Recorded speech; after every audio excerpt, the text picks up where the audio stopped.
साथियों, आज नूह हिंसा को देखते हुए मन आक्रोशित है। साथियों, नूह हिंसा पर कोई भी सरकार एक्शन क्यों नहीं ले रही?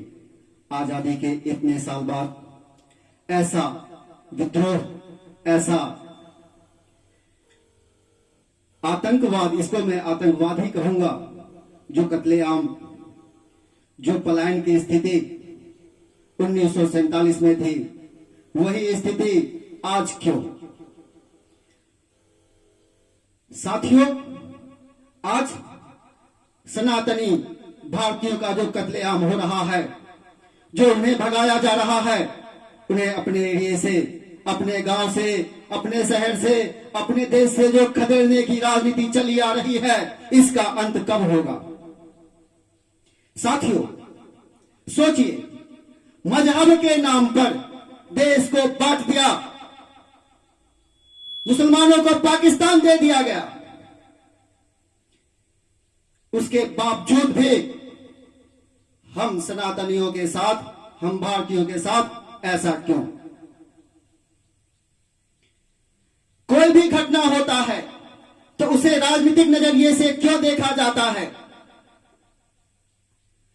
जब विदेशियों के, बाहरियों के कोई मुद्दे होते हैं तो वामपंथ, कांग्रेस और जितने भी आम आदमी पार्टी, जितने भी इस तरीके के दल हैं जिनकी सोच वाम है, सनातन भारत से बाहर की सोच है, वह उनके साथ खड़े होते हैं। जैसा लगता है यह सभी भारत के दुश्मन हैं, सभी सनातन के दुश्मन हैं। परंतु वहीं पर जब भारतीयों पर, सनातनियों पर कोई आक्रमण, कोई घटना घटती है तो यह सभी चुप हो जाते हैं, साइलेंट हो जाते हैं। भाइयों, ऐसा क्यों? साथियों, आप सभी को इस पर संज्ञान लेना होगा। आज हम जातियों में बटे हुए हैं, उसी का परिणाम है। आज जब हमारी शोभा यात्रा निकल रही थी और उन उपद्रवियों ने, उन आतताइयों ने जब आक्रमण किया, पत्थरबाजी की, वह पत्थरबाजी जिसमें हमारे सेना, सैनिक, पुलिस सब मौजूद थे, वहां पे हमारे पुलिस घायल हुए, वहां पे हमारे सनातनी मारे गए, उनकी हत्याएं हुई। वह कौन लोग थे? आज यदि सोचें और समझें तो ये मेवात हमें आने वाले भविष्य को दर्शाता है। हम आपस में बटे हुए हैं, हमारे साथ राजनीति हो रही है, हमारे साथ 15 और 85 की राजनीति हो रही है।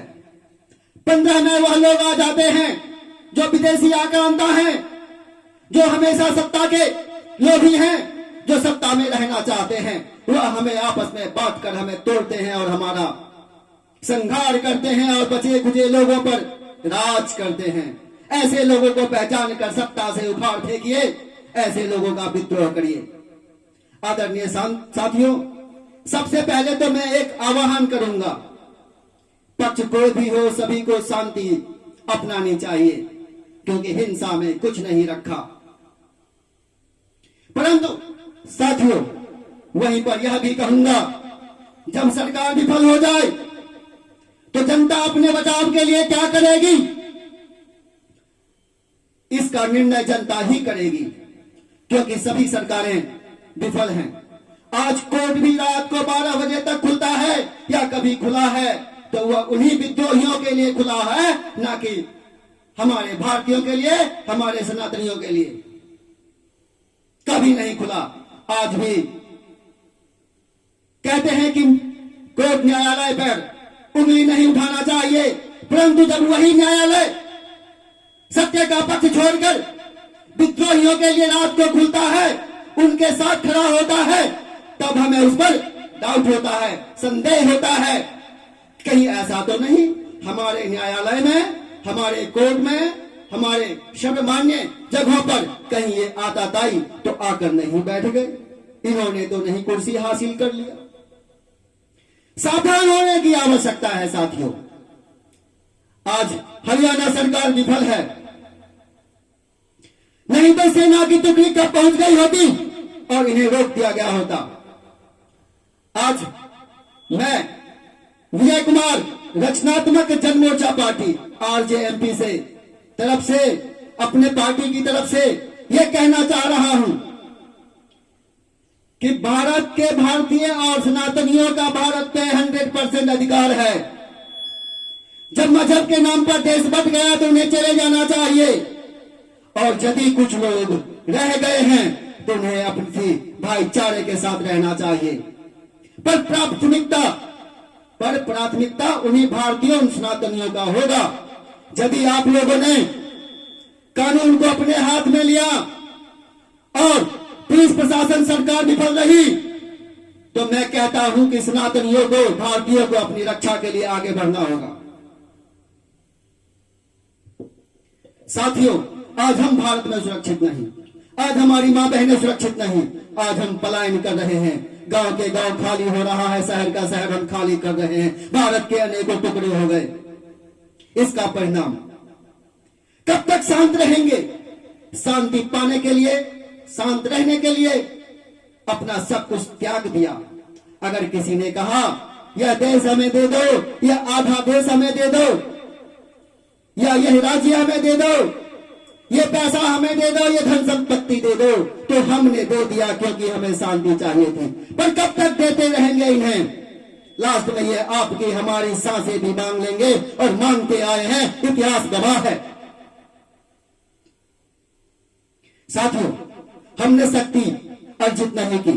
यहां पर मैं ज्ञान की बात एक बात बताता हूं, सुनिए ध्यान से। हमने धन संपदा इकट्ठा किया, हमने मान मर्यादा यश कमाने के लिए सभी क्रियाएं प्रतिक्रियाएं की और इकट्ठा भी किया, पर अपनी सुरक्षा के लिए हमने कुछ नहीं किया। आज हमें बहुत दुख हो रहा है कि आज हम अपनी सुरक्षा करने में भी असमर्थ महसूस हो रहे हैं, क्योंकि हम सरकार पर निर्भर हैं, और सरकार को चाहिए आगे बढ़कर हमें सुरक्षा प्रदान करे, हमारी रक्षा करे। अगर सरकार विफल होती है तो हमें आगे बढ़ना होगा। अब सरकार निर्णय करे उसे क्या करना है। साथियों, आज ये आग न्यू हरियाणा मेवात से निकलते हुए और भी शहरों तक पहुंच रही है। इसे शांत करने का जो भी तरीका हो अपनाया जाए। कानून का साथ देना चाहिए, कानून से मांग करनी चाहिए कि इस पर एक्शन हो। रचनात्मक जनमोर्चा पार्टी आरजेएमपी सरकार के साथ है। अगर इस घटना को शांत करती है तो, शांत करती है तो, हिंदुओं की रक्षा करती है तो, भारतीयों की रक्षा करती है तो, सनातनियों की रक्षा करती है तो रचनात्मक जनमोर्चा पार्टी सत्ता के साथ है। अगर सत्ता विफल होती है तो कुर्सी छोड़ो, आरजेएमपी आ रही है। रचनात्मक जनमोर्चा पार्टी में एक से एक पदाधिकारी ऐसे हैं जो भारत को संभाल सकते हैं और सभी विद्रोहियों को मुंहतोड़ जवाब दे सकते हैं। सनातनियों से एक आग्रह और करूंगा, इस पर विशेष ध्यान दें। सभी सोशल मीडिया के साइट पर नजर रखें, कौन सनातनी भारतीयों के खिलाफ मूवमेंट चला रहा है, कौन इन विपक्षियों के साथ है, कौन आताताइयों के साथ है, उनको नोटिस करें और जो हमें जैसा सम्मान दे उसे वैसा ही सम्मान लौटाएं। जैसी देवता वैसी पूजा, कोई प्रेम नहीं। जितना प्रेम वो हमसे करते हैं उतना ही प्रेम हम उनके साथ करेंगे। जितना संप्रदाय, जितना शांतिपूर्ण समुदाय वह लोग हैं, उतनी ही शांति से जवाब हम भी दें। अब हम शांत नहीं बैठ सकते। साथियों, आगे बढ़ना होगा। यदि हमें अपने अपने बच्चों को, अपने परिवार को, अपने सम्मान को बचाना होगा तो भागना छोड़ दो, पलायन करना छोड़ दो, वही मुंह तोड़ जवाब देना शुरू करो। तभी हमें शांति मिलेगी, क्योंकि शांति के लिए युद्ध जरूरी है। एक ही रास्ता है शांति का, वो है युद्ध। युद्ध करेंगे, युद्ध के लिए तैयार रहेंगे तो शांति मिलेगी, अन्यथा नहीं मिलेगी।